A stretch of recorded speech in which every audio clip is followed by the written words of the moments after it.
আসসালামু আলাইকুম। প্রিয় দর্শক, নির্বাচনের আগে আগে রাজনীতির মাঠে যেন নানা ধরনের উত্তাপ দেখা যাচ্ছে। প্রথমে আমরা দেখেছি যে একে অপরকে লক্ষ্য করে উত্তপ্ত বাক্যবাণ নিক্ষেপ করা, তারপরে দেখেছি অলীক এবং অবাস্তব সব প্রতিশ্রুতি দেওয়া, এবং এখন যেন দেখছি যে একটু দিশেহারা টাইপের আচরণ করা। গত 2-3 দিন ধরে নানা ঘটনা ঘটছে। প্রথম দিকে ধারণা করা হয়েছিল যে জামায়াত কোনো পাত্তাই পাবে না, বিএনপি একচেটিয়াভাবে জিতে যাবে। পরে একবার মনে হচ্ছিল জামায়াত বোধহয় খুব গুছিয়ে নিয়ে খুব গোপন কিছু ভোট পেয়ে মানুষের মধ্যে প্রচুর একটা সম্ভাবনা তৈরি করে এবং ধীর স্থিরভাবে তারা সামনের দিকে অগ্রসর হচ্ছে। এখন আবার দেখা যাচ্ছে জামাতের মধ্যে একটা দিশেহারা ভাব, মানে জামাতের নেতৃবৃন্দ যারা আছেন তাদের কথাবার্তায় এক ধরনের লাগাম ছাড়া ভাব এবং এক ধরনের মানে লজিক ছাড়া কথাবার্তা। তো এগুলো কি জামাতকে বুঝতে পেরেছে তাদের অবস্থা হঠাৎ করে খারাপ হয়ে যাচ্ছে, যেটা কয়েকদিন আগেও সম্পূর্ণ উল্টো ছিল? এই সমস্ত প্রশ্ন মানুষের সামনে আসছে। জামাতের যে কথাটা নিয়ে আজকে আমি আলোচনা করব, আপনারা সবাই জানেন গত 2-3 দিন ধরে জামাতের আমিরের একটা প্রসঙ্গ নিয়ে খুব আলোচনা হচ্ছে। ওনার এক্স হ্যান্ডেলে উনি যারা নাকি কর্মজীবী নারী তাদের সম্পর্কে কি বলেছেন, একটা খুবই আপত্তিকর শব্দ ব্যবহার করেছেন, যেটা হয়েছে। এবং এটা নিয়ে ওনাদের পক্ষ থেকে বলা হয়েছে যে এটা ওনার অ্যাকাউন্টটা হ্যাক করা হয়েছিল এবং হ্যাক করার মাধ্যমে এটা করা হয়েছে। কিন্তু হ্যাক করার পক্ষে তারা যে সমস্ত যুক্তি দেখিয়েছে সেগুলো নিয়ে আবার কেউ সন্দেহ পোষণ করেছেন। এগুলো নিয়ে নানা আলাপ। এটা নিয়ে আমি খুব বেশি কিছু বলিনি এই কারণে আমি মনে করি যে জামাতের আমির যদি ওই একটা শব্দ কেবল বলেন, কেবল ওই শব্দটা নিয়ে আলোচনা করার কোনো আমি দরকার মনে করি নেই, কারণ উনি তো অস্বীকার করেছেন। অকাট্যভাবে প্রমাণ না হওয়া পর্যন্ত আমি ওনার অস্বীকারটাকে মেনে নিতে পারি। কিন্তু উনি আল জাজিরাকে যে সাক্ষাৎকার দিয়েছিলেন সেখানেই তো উনি নারী নেতৃত্ব নিয়ে ওনার অবস্থান ক্লিয়ার করেছেন। ওটা ক্লিয়ার করার পর ওই একটা শব্দ ব্যবহার হলো কি হলো না তাতে তেমন কিছু যায় আসে না বলে আমার কাছে মনে হয়েছে। জামাতের আমির আরেকটা কথা বলেছেন মাঝখানে একদিন আগে, সেটা হলো উনি হাটহাজারী যে চট্টগ্রামে যে কর্নেল অলি যে দল এলডিপিতে এখন ওনাদের জোটের সঙ্গে আছে, সেই জোটের প্রচারে করতে যেয়ে উনি বলার চেষ্টা করেছেন যে কর্নেল অলি নাকি প্রথম স্বাধীনতার ঘোষণা দিয়েছেন, অথবা উই রিভোল্ট এই ধরনের একটা কথা বলেছেন, যে এটা থেকে প্রমাণ করা যায় যে উনি প্রথম বিদ্রোহ করেছেন। এই ধরনের কথাবার্তা, মানে নতুন করে ইতিহাসের নতুন এক অধ্যায় উনি শুরু করতে চাচ্ছেন। অনেকে আবার রসিকতা করে বলছেন যে 2 দিন যেতে দেন, সে দেখবেন যে উনি বলবেন, হয়তো ওনারা বলবেন যে গোলাম আজমই হয়তো স্বাধীনতা ঘোষণা করেছেন। দেখেন, একটা জিনিস কি, অনেক কিছু ঘটবে, সকল ঘটনার দায়িত্ব নিজের কাঁধে নিয়েন না, পারবেন না। আপনার কাঁধ এত প্রশস্ত হয় নাই যে 71 সালে জামাতে ইসলামের পক্ষে থেকে, জামাতে ইসলামের যারা চালিয়েছে, যাদের যে নেতারা ছিলেন, ওনারা যে কাজ করেছে সেই ভার আপনি বহন করতে পারবেন এমনটা মনে করার কোনো কারণ নেই। বরঞ্চ ওই ভার ঝেড়ে ফেলে দিন, তাহলেই ভালো করবেন। অত ওজন নিয়ে দৌড়াতে পারবেন না। দৌড়াতে হলে ওই সমস্ত ওজন, অপ্রয়োজনীয় ভার এগুলি ফেলে দিতে হয়। ওটা আপনার জন্য কোনো বাড়তি মাইলেজ যোগ করবে না। কাজে 71-এ তারা কি করেছে এটা বলে সরাসরি বলেন, ভাই আমরা ওই সময় ছিলাম না, যারা ছিলেন তারা যে সমস্ত কাজকর্ম করেছেন ওটা আমাদের স্বাধীনতার বিপক্ষে ছিল।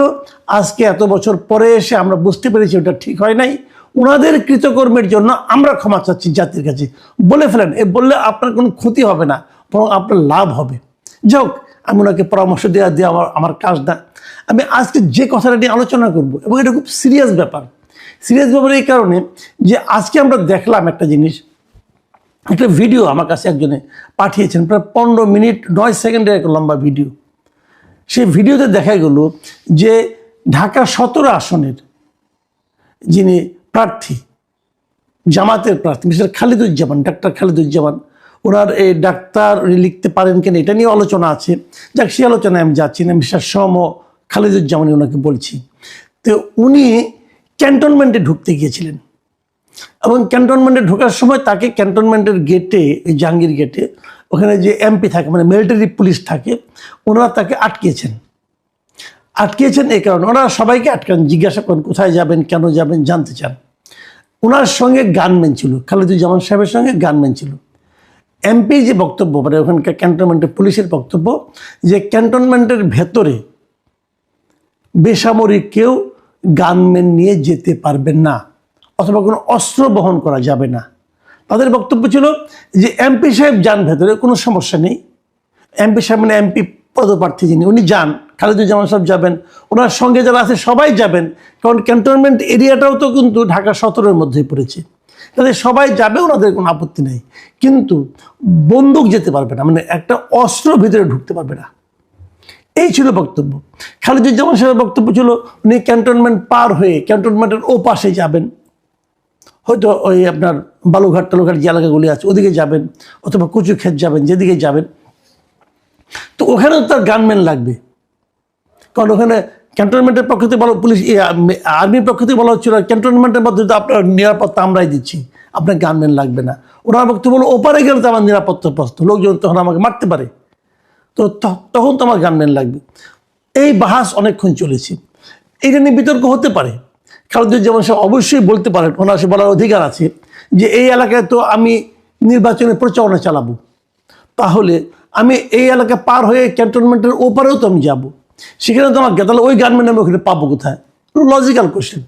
কিন্তু ক্যান্টনমেন্টের একটা নিয়ম আছে যে ওখানে কেউ অস্ত্র নিয়ে যেতে পারবে না, তারা তাদের নিয়ম পালন করছেন। এই হলো বিরোধের কারণটা। বিরোধটা নিয়ে আমার তেমন কোনো বক্তব্য নেই, এটা আইন যা বলে সেটা হবে, কোনটা আইনি কোনটা বেআইনি এটা আমি এই আলোচনায় আনতে চাচ্ছি না। আমার আনতে চাওয়া যে ব্যাপারটা সেটা হলো খালেদুজ্জামান সাহেবের আচরণটা, ওনার হম্বিতম্বি করার যে প্রবণতা, হম্বিতম্বি করার জন্য যে বডি ল্যাঙ্গুয়েজ, যে ভাষার উনি ব্যবহার করেছেন, সেটা আমার কাছে আপত্তিকর মনে হয়েছে। উনি এমপি যিনি দায়িত্বপ্রাপ্ত আছেন, উনি কিন্তু সিদ্ধান্ত দেওয়ার অধিকার রাখেন না। আসলে ওনাকে যে সিদ্ধান্তগুলি দেওয়া হয় উনি সেটা কেবল পালন করেন। তার সঙ্গে হম্বিতম্বি একজন এমপি পদপ্রার্থী কেন করবেন? একজন সংসদ সদস্য পদপ্রার্থী উনি তো এখানে নির্বাচনে ভোট পেলে সংসদ সদস্য হতে পারেন। ওনার বিরুদ্ধে এখানে আছেন তারেক রহমান, উনি তারেক রহমানকে হারালে উনি তো এখানে সংসদ সদস্য হবেন। কাজেই উনি এই ইলেকশনে উনি জিততেও পারেন, এটা মাথায় রেখেই তো উনি আচরণ করবেন, সেরকম আচরণ করবেন। জনগণ দেখবে যে এই ভদ্রলোক জিতলে পরে কী করবে। কিন্তু উনি যে আচরণটা উনি করলেন, সে আচরণটা কি ভদ্র জনচিত হয়েছে? দেখুন উনি ওখানকার মিলিটারি পুলিশের সঙ্গে কি বললেন, আমি কতগুলি কথা বলি। উনি নিজেকে তুলনা করলেন তারেক রহমানের সঙ্গে। উনি বললেন আপনারা তো গান নিয়ে বসে আছেন, তারেক জিয়ার ক্ষেত্রে আপনারা তো জিহ্বা দিয়ে রাস্তা চেটে ফেলতেছেন, আমরা কেন যেতে পারবো না? মানে তারেক জিয়া যখন যাবেন তখন ওনার জন্য জিহ্বা দিয়ে রাস্তা চেটে ফেলছেন, এই কথা ওনাকে উনি ব্লেম করছেন। কবে করছেন এটা কাজটা? এই তুলনাটা ওনার মুখ দিয়ে এই ল্যাঙ্গুয়েজে আসা মানায়? কেবল ওখানে না, পরবর্তী সময়ে ওই এমপি যিনি আছেন মিলিটারি পুলিশ, উনি ওনার ঊর্ধ্বতনের সঙ্গে ফোন করলেন। যখন ঊর্ধ্বতনের সঙ্গে ফোন করলেন তখন ফোনের অপর প্রান্তের লোকটাকে শোনানোর জন্য এমপি যিনি ছিলেন মিলিটারি পুলিশ, উনি তো ফোন করছেন ওনার ঊর্ধ্বতনের সঙ্গে, তাহলে এখান থেকে খালেদুজ্জামান সাহেব বলে দিচ্ছেন যে আপনি বলেন যে তারেক রহমানের প্রতিদ্বন্দ্বী, তারেক জিয়ার প্রতিদ্বন্দ্বী ঢাকা 17 আসনে আমি ক্যান্ডিডেট। মানে দেখুন খালেদুজ্জামান সাহেব, আপনাকে আমি বলি আপনার অবস্থানটা কি দাঁড়িয়েছে। আপনি নিজের পরিচয়টা পর্যন্ত দিতে যে তারেক জিয়ার নাম উল্লেখ করতে হচ্ছে। মানে আপনার পরিচয়টা কি? আপনার পরিচয় হলো আপনি তারেক জিয়ার প্রতিদ্বন্দ্বী। মানে আপনার নিজস্ব পরিচয় আপনি মানে নিশ্চিত হতে পারছেন না যে আপনাকে চিনতে পারবে কিনা। আপনি এতটাই বিখ্যাত লোক ওই এলাকার, এবং আপনাকে নিজে মুখে উচ্চারণ করতে হচ্ছে যে বলেন, মানে ওই পাশের লোকজনকে বলেন, জানান যে আমি তারেক জিয়ার প্রতিদ্বন্দ্বী। মানে এটা হয় কি, ছোট মাছ বেশি পানিতে বললে যা হয়, ওনার অবস্থা হয়েছে তাই। আমি আরেকটু কথা বলে নিই এখানে, ওই মিলিটারি পুলিশ যখন ওনার ঊর্ধ্বতনের সঙ্গে ফোনে আলাপ করে সেই ফোনটা আবার ইয়েকে দিলেন, খালেদুজ্জামান সাহেবকে দিলেন, তখন তিনি কিন্তু একই কথা বললেন, এবং সেখানেও তিনি বললেন যে তারেক জিয়ার জন্য আপনারা তো জিহ্বা দিয়ে রাস্তা পরিষ্কার করে দিচ্ছেন, আমাকে কেন দিবেন না, হোয়াই নট? তারপরে আবার বলতেছেন তারপরে যেটা হলো, মারাত্মক একটা অভিযোগ করেছেন উনি আর্মির ব্যাপারে, বলেছেন যে পরিকল্পিতভাবে আপনারা আমাদের মধ্যে কেওয়াস সৃষ্টি করছেন। আমাদের মধ্যে মানে কি? মানে বিএনপি এবং জামাতের মধ্যে? বিএনপি এবং জামাতের মধ্যে কেওয়াস সৃষ্টি করছে আর্মি, সেনাবাহিনী। উনি আবার এই হুমকিও দিলেন যে উনি নাকি এটা নিয়ে সেনাপ্রধানকেও কমপ্লেন করবেন, সেনাপ্রধানকেও জানাবেন। এবং উনি দায়ী করলেন কাকে? কিছু অফিসারকে। তিনি বললেন যে কিছু অফিসার নিজেদের ব্যক্তি স্বার্থ হাসিলের জন্য সুপরিকল্পিতভাবে 5 আগস্টের পর আমাদের দেশটাকে পুরো ধ্বংসের দিকে নিয়ে যাচ্ছেন। আমি সেনাপ্রধানের কাছে এটা কমপ্লেন করতে চাই। ভাবুন, তার মানে